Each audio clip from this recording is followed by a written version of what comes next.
It's time now for a look at the latest in local news. In the news, Jesup City Council met Tuesday for a work session and a regular meeting, and one topic discussed at the work session was an update on the pool at Cracker Williams Recreation Center. Councilman Bill Harvey, who has been working on this project, reports that there's good news as the city finally has secured bids on a renovated pool, as bids were received by both United Pool of Roswell, Georgia, and Pool Solutions of Rankin, Georgia. Negotiated bids range in the neighborhood of $610,000 to $683,500, depending on how much work the city does itself. Commissioner Harvey says it's exciting times. We're going to have a pool. He thanked the work by City Engineer Bill Schuman, City Manager Rose Marcus, and City Attorney Michael Connor. Council agreed Tuesday for the pool committee to proceed and get negotiations and bring back a contract for consideration back to the council. Also at the meeting, a big discussion about chickens in the city of Jesup. Randy Little on hand with a request to be able to keep his 12 chickens at his residence on Myrtle Avenue in the city of Jesup. He says he's had the chickens for years. Following complaints from neighbors, Little has been issued a warning and then a citation for a violation of the city code. No one from the neighborhood spoke at the meeting. Little addressed the council on Tuesday and told them he just would like to keep his chickens and get a permit from the city in order to do so. Attorney Michael Connor explained the city ordinance, which states livestock may be kept in the city only if the council approves a permit request from the owner, which Little was asking for Tuesday at the meeting.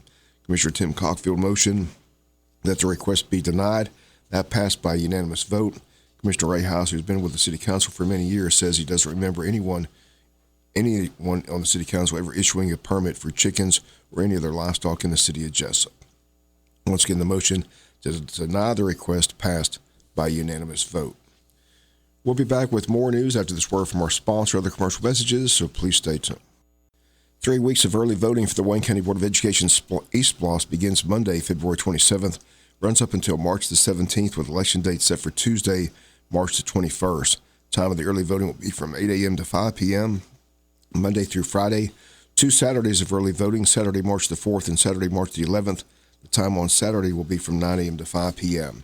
Location of the early voting at Hall Richardson Recreation Center, located at 660 North 4th Street. On Election Day, voters head to their assigned precinct to vote. School Superintendent Dr. Sean Kelly joins us tomorrow on the Butch and Bob Show to discuss the upcoming East Bloss vote. If passed, it's projected to raise $30 million over a 5-year period. Top 2 projects will be the building of a new ROTC facility and a new Ag Center. Current East Bloss runs out in June of 2024, so it's time to vote to renew the East Bloss. Again, a 1-cent penny for education. Early voting again begins this coming Monday, February 27th at the Hall Richardson Recreation Center. The county's SPLOST also runs out in June of 2024. At the last county council meeting, they stated the SPLOST election will either be this November or March of next year. County government has to get together with the cities of Jesup, Odom, and Scriven and negotiate what the SPLOST funds will be used for. Several items have been mentioned, including courthouse security, a community center, and roads, to name a few. Once again, the SPLOST vote in the county will take place either this November or March of 2024. In Atlanta, at the state capitol, a Capitol subcommittee on Wednesday held a hearing on a bill to increase the tax on cigarettes from 37 cents a pack to 57 cents a pack, a 20-cent increase. But already it's facing opposition from tobacco companies who are big donors to campaigns of state officials and lawmakers. The state of Georgia has not raised taxes on cigarettes in nearly 20 years and has the second lowest tax in the country. Bills have been filed pretty much every session to raise tobacco taxes in the state, typically by $1 more a pack, and every year the bills go nowhere. Representative Ron Stevens of Savannah took a more modest approach this year. He filed a bill seeking an increase of 20 cents per pack on cigarettes and doubling the tax on vaping products. During a House and Ways Committee meeting on Wednesday, representatives from healthcare organizations such as the American Heart Association, the American Lung Association, and doctor groups urged lawmakers to raise tobacco taxes up to $1.50 per pack. They state the number one cause of preventable deaths in the state is smoking, with heart illnesses and lung cancer leading the way. They report that the Medicaid health care program for the poor and disabled spend $700 million a year treating tobacco-related illnesses in the state of Georgia. The current tobacco tax brings to the state of Georgia about $150 million per year.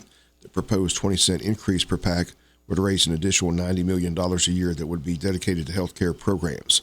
Stevens says non-smoking taxpayers are currently subsidizing the health care of smokers across the state. We'll be back with some final news notes after this word from our sponsor of the commercial messages, so please stay tuned. Final notes and news. The Wayne County Chamber of Commerce hearing for their 14th annual Taste of Wayne. The date Thursday, April 13th from 6 to 10 p.m. at Coastal Pines Technical College. Tickets are on sale at the Chamber. Tickets are $50 for members, $75 for guests. Everybody's invited. Again, Thursday, April 13th at Coastal Pines Technical College from 6 to 10 p.m. The Wayne County Board of Tourism getting ready for their Altamar River Run with the Wayne County Board of Tourism's event Saturday, March the 25th. This year's paddle begins at 8:30 a.m. at Upper County Landing. Paddlers have the choice of 2 takeout points. There's an 11-mile paddle, which takes out at Pig Farm, Oglethorpe Landing, and the 16-mile paddle takes out at JC Landing.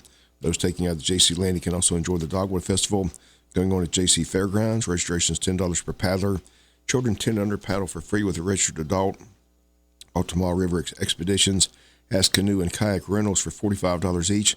They can be contacted at calling 912-294-3604. Shuttles will be available from takeout points, with the shuttle leaving JC Landing at 8 a.m. and leaving Oglethorpe Landing at 8:15 a.m. Registration forms available at the Jesup Train Depot or online at the Tourism Board website, waynetourism.com. There's no online registration. Bring your hats, sunscreen, and snack lunch and enjoy the spring beauty of the Altamar River. And Saturday, March the 25th, is the date. That's going to do it for the latest in local news. Sports comes your way in a few minutes. Bob Morgans, have a great day.